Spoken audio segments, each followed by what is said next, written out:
इस वीडियो में हम ग्लोबल आउटसोर्सिंग और ग्लोबल सोर्सिंग को एक बार पढ़ेंगे बहुत ही शॉर्ट में। ग्लोबल सोर्सिंग और आउटसोर्सिंग में एक बहुत ही बेसिक सा डिफरेंस ये होता है। जैसे ग्लोबल सोर्सिंग का मतलब क्या होता है कि किसी भी कंट्री में ना सारे रिसोर्स नहीं हो सकते हैं। अगर आप कोई भी प्रोडक्शन कर रहे हैं तो हो सकता है कि 10 अगर आपको चीज़ें चाहिए हो तो 10 में से 5 आपके पास हैं, लेकिन 5 के लिए आप दूसरी कंट्री पर डिपेंड करेंगे। तो ग्लोबल सोर्सिंग का मतलब होता है कि हम दूसरी कंट्रीज से जब रॉ मटेरियल ख़रीदते हैं, क्योंकि सारा हमारे पास नहीं है तो दूसरी कंट्री से हम ख़रीद रहे हैं, क्योंकि हो सकता है कि दूसरी कंट्री में जो माल मिल रहा हो उसकी क्वालिटी अच्छी हो, अच्छी क्वांटिटी दे देते हों कम कॉस्ट में। तो ग्लोबल सोर्सिंग का मतलब होता है कि अलग अलग कंट्रीज से आप अपना रॉ मटेरियल ख़रीद के प्रोडक्शन अपनी ही कंट्री में कर रहे हैं और ख़ुद ही कर रहे हैं। ग्लोबल आउटसोर्सिंग का मतलब होता है कि जब आप डिफरेंट कंट्रीज़ के साथ कॉन्ट्रैक्ट कर लेते हैं कुछ ऑपरेशंस के लिए। इसमें ये होता है कि आप उन्हें पार्टिसिपेट करवा रहे हैं अपने बिज़नेस में। जैसे ग्लोबल आउटसोर्सिंग क्या है, बहुत ज़्यादा ट्रेंड में है। जैसे America based, US based, UK based companies होती हैं, उनके बीपीओज़ इंडिया में बहुत चलते हैं, तो वो भी एक ग्लोबल आउटसोर्सिंग हो गई। जैसे आउटसोर्सिंग और कौन प्रोवाइड कराता है, जैसे ये टीसीएस हो गया अपना। टीसीएस भी आईटी प्रोफेशनल्स प्रोवाइड कराता है, आईटी सर्विसेज प्रोवाइड कराता है दूसरी कंपनीज़ को। तो इन दोनों में ये बेसिक सा डिफरेंस है। तो कुछ की एस्पेक्ट्स होते हैं कि कंपनीज़ जो हैं वो ग्लोबल आउटसोर्सिंग को क्यों चुनती हैं, या उनमें ग्लोबल आउटसोर्सिंग लेने का उनका क्या मतलब होता है। तो पहला तो उनका कॉस्ट एफिशिएंसी आती है कि जैसे कि मेरा अगर मैन्युफैक्चरिंग का बिज़नेस है, कि मैं मान लीजिए कि किसी चीज़ का मैन्युफैक्चरिंग कर रही हूँ, तो मेरे पास मेरा जो कोर काम है वो क्या है, वो मैन्युफैक्चरिंग है। तो मैं उस टाइम पे कोई आईटी सर्विस नहीं दे सकती हूँ, या फिर मैं कोई कस्टमर सपोर्ट नहीं दे पाऊँगी, या एडवर्टीज़मेंट नहीं कर पाऊँगी।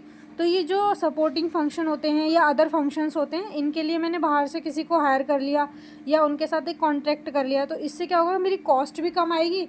वरना अगर ये सब चीज़ें मुझे करनी पड़ती, कस्टमर सपोर्ट के लिए भी, और बीपीओ चलाना पड़ रहा है, तो मेरे को वहाँ पे सेटिंग देनी पड़ती, लोगों को वहाँ बैठा के काम करना पड़ता, इंफ्रास्ट्रक्चर का मेरा अलग कॉस्ट होता।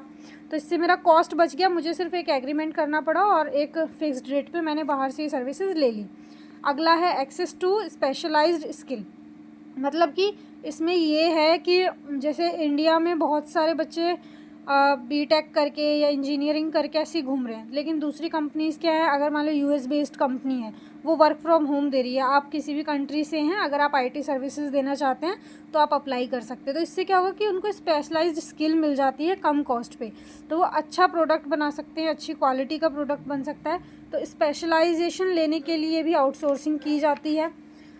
अगला है फोकस ऑन कोर कॉम्पिटेंसीज। मतलब कि अगर जो भी उनका कोर काम है, अगर कोई मैन्युफैक्चरिंग यूनिट का काम है मैन्युफैक्चरिंग करना, तो उनका पूरा ध्यान अपनी कोर कॉम्पिटेंसीज पे जाएगा, वो मैन्युफैक्चरिंग पे पूरा ध्यान लगाएंगी। बाकी के जो सपोर्टिंग रोल होंगे उनको वो आउटसोर्स कर देंगी। अगला है ग्लोबल एक्सपेंशन।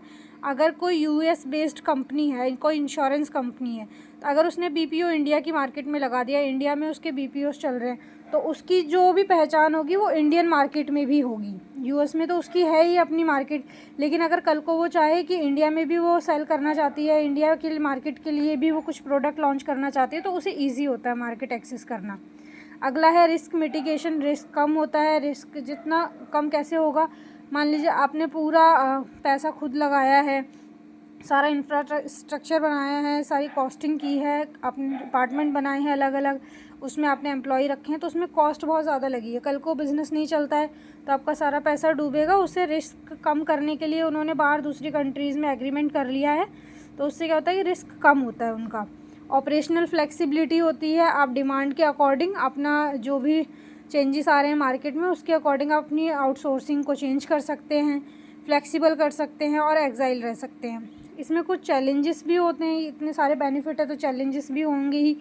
तो चैलेंजेस क्या होता है कि लैंग्वेज बैरियर्स हो सकते हैं, कल्चरल डिफरेंस हो सकता है, टाइम जोन का वेरिएशन होता है। जैसे यूएस यूके का जो टाइमिंग है वो इंडिया के साथ मेल नहीं खाता, तो ये टाइम जोन वेरिएशंस भी हो सकते हैं, पोटेंशियल इश्यूज़ भी हो सकते हैं, और सबसे बड़ा डेटा सिक्योरिटी का उनको इशू रहता है कि वो अपना डेटा एक तरीके से दूसरी कंपनीज़ के साथ, दूसरी कंट्रीज़ के साथ शेयर कर रहे हैं, तो उस चीज़ को भी उनको चैलेंज फेस करना पड़ता है।